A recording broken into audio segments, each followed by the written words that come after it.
పూరా local. Asia cup T20 టోర్నీలో team India పాకిస్తాన్పై ఘన విజయం సాధించింది. పాకిస్తాన్పై 7 వికెట్ల తేడాతో నెగ్గిన భారత్ సూపర్ 4లో స్థానాన్ని ఖాయం చేసుకుంది. భారత బౌలర్లు సమష్టిగా విజృంభించడంతో మొదట పాక్ 9 వికెట్లకు 127 పరుగులే చేయగలిగింది. వరుసగా రెండో మ్యాచ్లోనూ మ్యాన్ ఆఫ్ ది మ్యాచ్గా నిలిచిన కుల్దీప్ యాదవ్కు తోడుగా అక్షర్ పటేల్, బుమ్రా, వరుణ్ చక్రవర్తి పాకిస్తాన్ను దెబ్బతీశారు.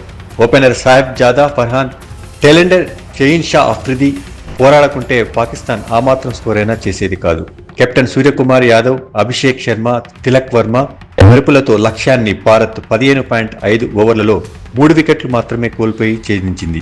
భారత్ కోల్పోయిన 3 వికెట్లు స్పిన్నర్ సయీం అయూబ్ ఖాతాలోకి చేరాయి. టీమిండియా శుక్రవారం తన చివరి లీగ్ మ్యాచ్లో ఒమన్ను ఢీకొంటుంది. ఛేదనలో పాకిస్తాన్ 3 వికెట్లయితే తీసింది, కానీ భారత్ను పెద్దగా ఇబ్బంది పెట్టలేదు. ఆ జట్టుకు ఏ దశలోనూ కాస్తైనా విజయావకాశాలు కనిపించలేదు. పాకిస్తాన్ ప్రధాన బౌలింగ్ అస్త్రమైన షహీన్ అఫ్రిది వేసిన ఆరంభ ఓవర్లలో తొలి 2 బౌంతులను 4-6గా మలిచిన అభిషేక్ శర్మ ఛేదన ఎలా సాగబోతుందో సంకేతాలిచ్చాడు.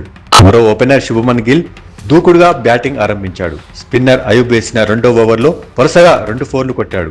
కానీ అదే ఊపులో ముందుకొచ్చి షాట్ కొట్టబోయి స్టంపౌట్ అయిపోయాడు. కానీ మరో ఓపెనర్ అభిషేక్ శర్మ మాత్రం పాక్ బౌలర్లను శిక్షించడం ఆపలేదు. దీంతో 4వ ఓవర్లలోనే స్కోరు 40 దాటేసింది. కానీ అతను కూడా అయూబ్ వేసిన తర్వాతి ఓవర్లో అవుట్ అయిపోయాడు. తర్వాత తిలక్ వర్మ, సూర్యకుమార్ ఆచితూచి ఆడుతూ స్కోర్ బోర్డును ముందుకు నడిపించారు. కుదురుకున్నాక ఇద్దరూ చక్కటి షాట్లు ఆడారు. 12 ఓవర్లలో 97 for 2తో భారత్ విజయానికి చేరువైంది. అప్పటికే నవాజ్ బౌలింగ్లో అవుట్ అయ్యే ప్రమాదాన్ని తప్పించుకున్న తిలక్ అయూబ్కు 3వ వికెట్ను అందిస్తూ బౌల్డ్ అయ్యాడు. తర్వాత దూకుడు పెంచిన సూర్య, దూబే లాంఛనాన్ని పూర్తి చేశాడు.